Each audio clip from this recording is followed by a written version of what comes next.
السلام عليكم ورحمة الله وبركاته أصحابتا خيارتا إن كل وإن سلامي وإن سلامي ما شاء الله حسبنا الله ونعم الوكيل حالي هاي قول إلهي ومحالي رافاض مبرامبر إيه أنت عيالك لقاقات طيبة إلهي وأصول صقر أدنكنا وأصول دعية الله كقول مظاهرات كان وفاضم وأمر لبعض iyo odageeda oo marlabaad kasoo qeyb galay mudaharaad aada u ballaaran oo lagu qabtay Göteborg waa cariga خاصة الأخ السوري اللي أولاده أربعة والخامس أخذوه والأخت وياه زوجته.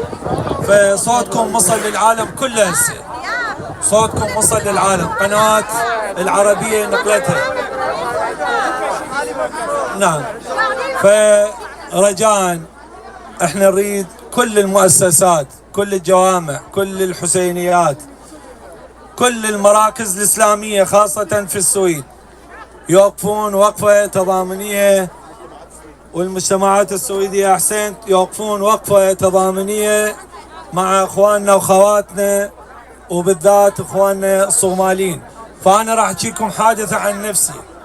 ابني أخذوه 3 أيام، 3 أيام والله أقسم بالله 3 أيام أنا ما نايم، وهو توأم، هو وأخوه توأم، أخذوه مني 3 أيام، 3 أيام إحنا ما نايمين.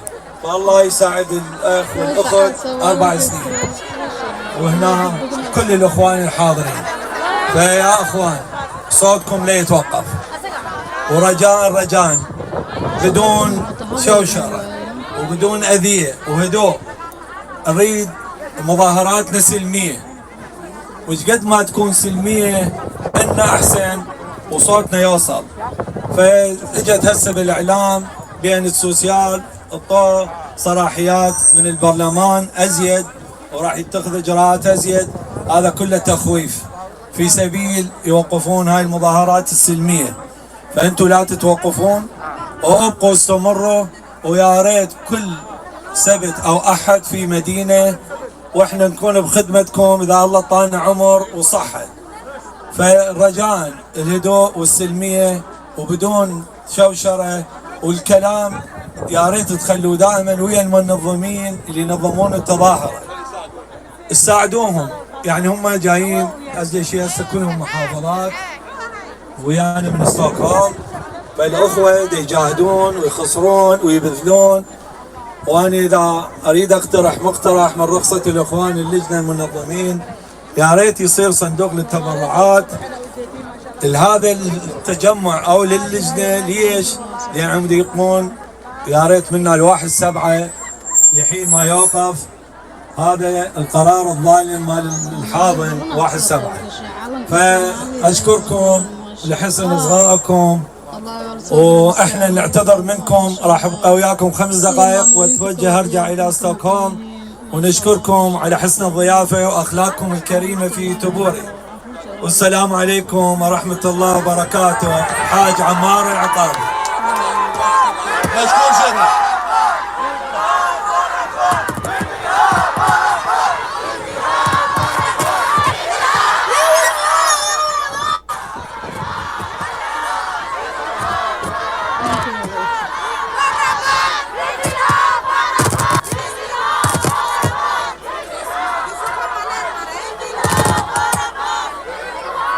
بسم الله. أولاً بسم الله الرحمن الرحيم. وحال ليهاي ومدة اسكو سو بخدي السلام عليكم صومالي دايدي. الله عرب وقسوانيسكا الترانية ورميسكا الله يدوك يو انتي موغير يو absolute waa maasintii. waxaan jeclahay inaan af Soomaaligayga ku hadlo oo aan dadkayga insha Allah wala turjumi doonaa. Is dhageysanayaan la qaylinin. Carabiga lagu turjumaa, Swedish lagu turjumaa, waxaana lagu turjumi doonaa sida ay noo sheegeen Ingiriis. idaacado badan oo caalamkana fiirsanay dib in loo degtaan jeclaan lahaa. si qurux badan aad tihiin, si qurux badan aan inigu qanacsanahay. ma sha Allah tabarakallah, alxamdulillah.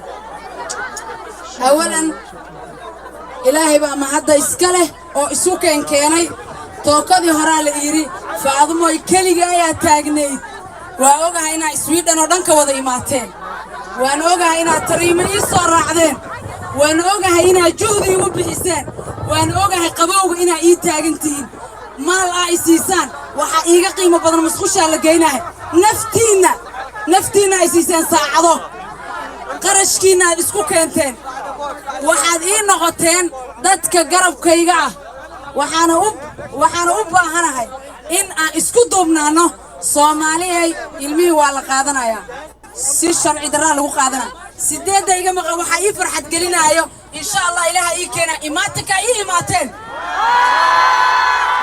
gabadha ku jirto gabdho badan ilmo laga qaatay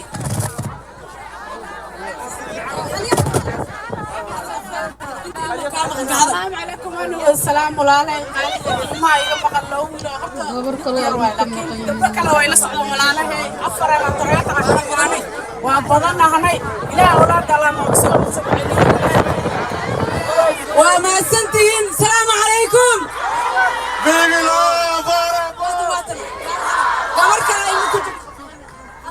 السلام عليكم السلام يا عبور ما يجا مقام صدق عيال على يجا قاتل شرعي ده على يجا قاتل حق بالله يشاتي عند على بار باهنا عند على بار باهنا هاي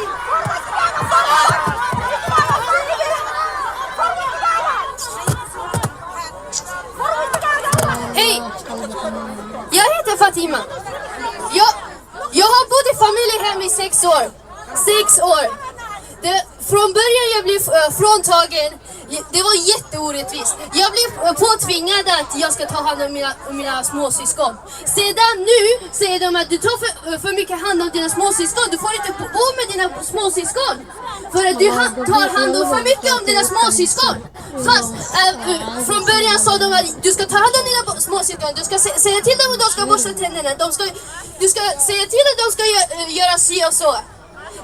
De har använt våld mot min 6-åriga lillebror. Våld mot min 6-åriga lillebror. Tryck ner den med knäna på soffan. När vi hade myskväll och sådana där saker. En 6-åring som har ADHD, autism, kan inte sitta ner och titta på TV. Och den ska få våld mot sig. Han hade blåmärken, han fick massa trauman utav det, utav socialtjänsten. Och sen, det har tagit 6 år för mig att socialtjänsten ska ta upp det. Jag har haft över 10 stycken barnsekreterare. Jag har bott hos socialtjänsten över 6 år. Och jag har fått nyligen min uppehållstillstånd. Jag har inte fått göra någonting. De har tagit bort min rättighet att träffa min mamma. De har fått mig att tro att min mamma är den värsta mamman i hela världen. De har fått mig att tro att min mamma är jag vet inte vad, en kärring, den värsta mamman i hela världen. Jag kunde inte göra någonting förrän nu. Snart jag är vuxen, myndig. Nu ska de lyssna på mig. För att jag är snart myndig. Varför skulle de inte tro på mig när jag är 12 år? Varför skulle de inte tro på mig när jag var 11 år? Nyligen jag kom till Sverige för 7 år sedan. De skulle hjälpa oss. Men det gjorde de inte. De sa att min mamma är någon fitta. De sa att min mamma är så. Min pappa är för gammal. Min pappa kan inte ta hand om mig. Min pappa slog oss. Det hände. Jag tog hand om mina småsyskon i hemlandet under flykten. Jag fick ta hand om mina småsyskon under flykten. Absolut, man får ta hand om sina småsyskon under flykten. Man får göra det här också. Man får göra det här också för att vi kan bättre. Vi har lärt oss om svenska samhället. Absolut, 100%. Vi har lärt oss om svenska samhället. Ja, absolut. Men det är regeringen som ska hjälpa oss. Det är socialtjänsten som ska hjälpa er att förstå hur samhället fungerar. Det hade inte ens gått 1 år. Inte ens 1 år! De har tagit mig från mina föräldrar med våld.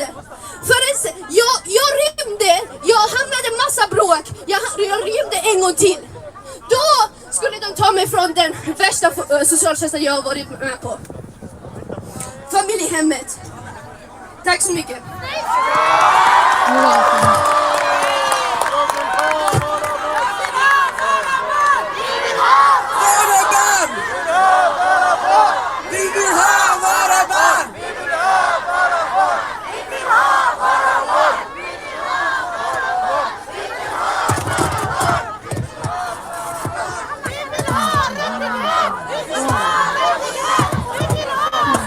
Hej Sverige!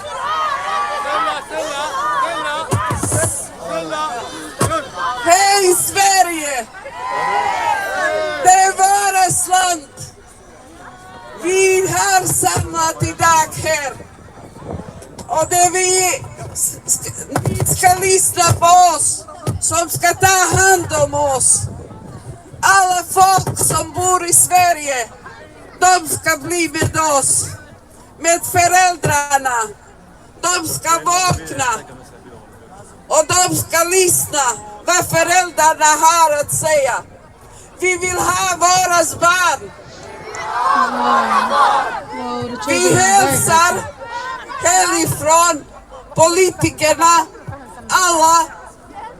Och vi vill ha tillbaka våras barn. Jag är en 6 år, jag letar sin son. Jag vet inte vad är min son sjuka som har lämnat på Borås lasarettet.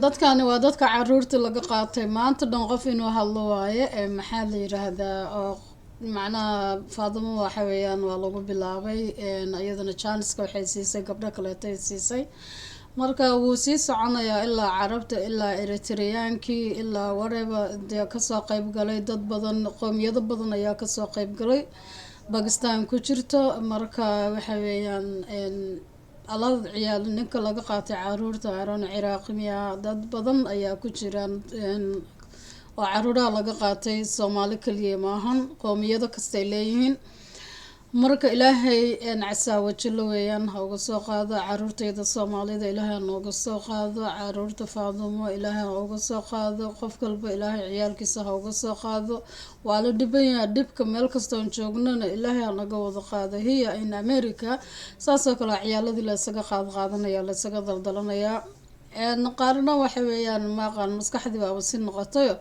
istooradii bay ciyaalkii inta uga tageen ma ku hilmaameen ma xaalad kala qabsatay lama yaqaano kuwana caadi baaba looga qaato marka alxamdulillah rabbil caalamiin ilaahay isaga casaawo jalla maadaama aan kala daadsanahay meel kasta aan qabanahay waxa weeyaan de ilaahay waxa weeyaan caanada tay hanfada la qabtay hana daba qabto isaga casaawo jalla intaasaan ka baxayaa guys please like ta iyo share ta ugu dadaala maxaa la yiraahdaa dada hore oo la socotana de like ta saar hadii aad gadaal nagala soo xiriirtana fadlan subscribe and share maxaa la yiraahdaa una soo dicay ummadan muslimka ah ina ilaahay ciyaalkooda soo celiyo qaasatan anaga Soomaalidana caruuraha iyaga naga maqan ilaahay inuu soo celiyo dibka naga kor qaado xaqana ilaahay u heeliyo insha Allah ilaahay idankiisaasan ilaahay ka bareena isaga casaawo jalla Faadimo ilaahay ku heeliyo adiga iyo odagaada caruurtaada ilaahay kaaga soo qaado abaay wallahi billahi waa dib ilaahay dibka naga